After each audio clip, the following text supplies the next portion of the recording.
अब हम ये दो very very important examples discuss करने वाले हैं। तरीका देखो सॉल्व करने का, और ये देखो कि कैसे पता चलता है कि किस में आइसोलेटेड आएगी और किस में नॉन आइसोलेटेड आएगी।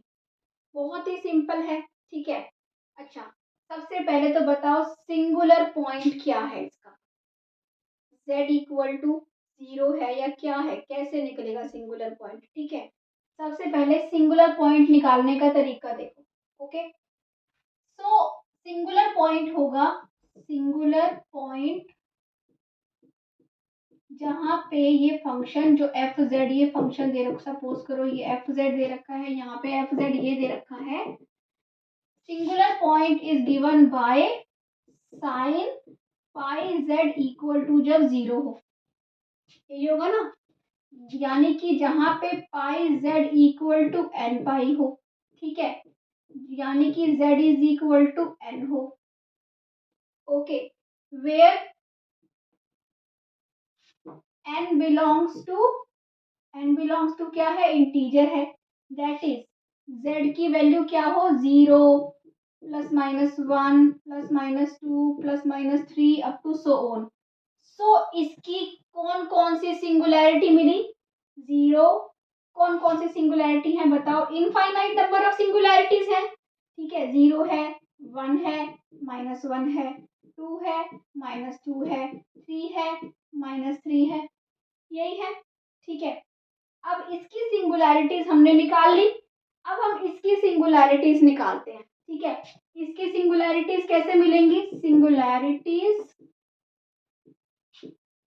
Of f z are given by sine, जब इसका डिनोमिनेटर क्या हो जाएगा, 0 हो जाएगा, this implies pi by z किसके इक्वल हो जाएगा, एन पाई के इक्वल हो जाएगा, this implies z is equal to क्या हो जाएगा, n इज इक्वल टू क्या है, plus minus 1 plus minus 2 plus minus 3। यहाँ पे मैंने 0 नहीं लिया, अब 0 पे यहाँ पे क्या आ रहा है, ट्विस्ट आ रहा है, देखो। अब ये इसकी सिंगुलैरिटीज हैं, ये इसकी सिंगुलैरिटीज हैं, ठीक है। अब बात आती है कि 0 भी क्या इसकी सिंगुलैरिटी है, यस। कैसे है ये आपको बताती हूँ मैं अभी।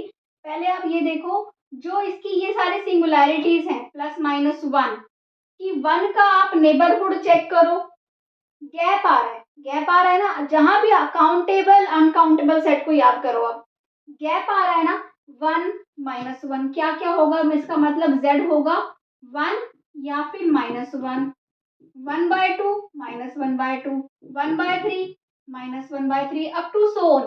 गैप आ रहा है क्योंकि नेचुरल नंबर के साथ आप 1 कॉरस्पॉन्डेंस बिठा सकते हो। तो ये सारी जहां पे गैप आ रहा है, इसमें भी गैप आ रहा है, इसमें भी गैप आ रहा है, so these are isolated singularity.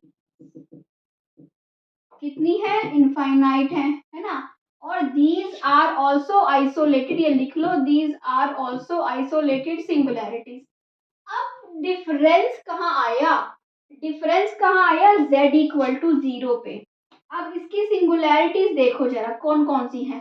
अगर ये 0 है, ठीक है, इसकी सिंगुलैरिटी है ये 1 और ये माइनस 1, ठीक है।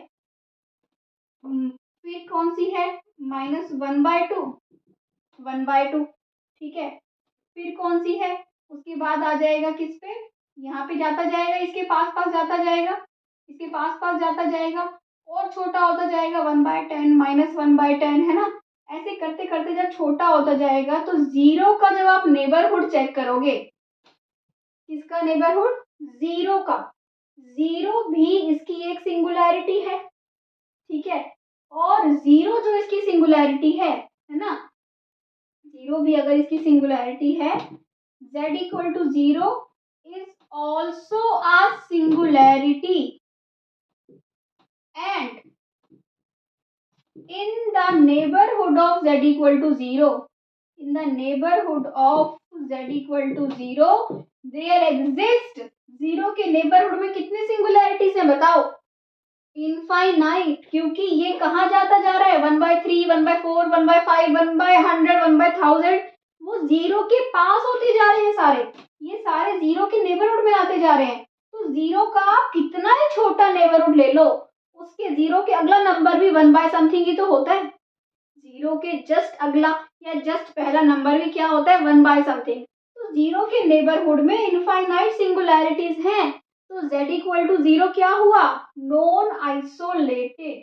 That this implies z equal to 0 is non isolated singularity. तो आई होप आपको मीनिंग क्लियर हुआ है कि आइसोलेटेड कौन सी होती है। इनको जब इनको प्लॉट करोगे ना, ये 0 है सिंगुलैरिटी, 1 है, -1 है, ये हमेशा गैप में ही आएंगी सारी, ये हमेशा सारी गैप में आएंगी। और यहाँ पे जब आपने प्लॉट करी सिंगुलैरिटीज तो ये 0 के नेबरहुड में आ गई। ये खुद सारी क्या है, अलग अलग दूर दूर है, बट 0 का नेबरहुड आप कितना भी लोगे ना, उसमें ये सिंगुलैरिटीज होंगी होंगी।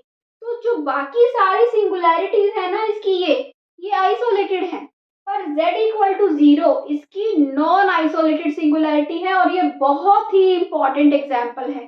तो इससे क्लियर हुआ होगा कि आइसोलेटेड कौन सी है, नॉन आइसोलेटेड कौन सी है।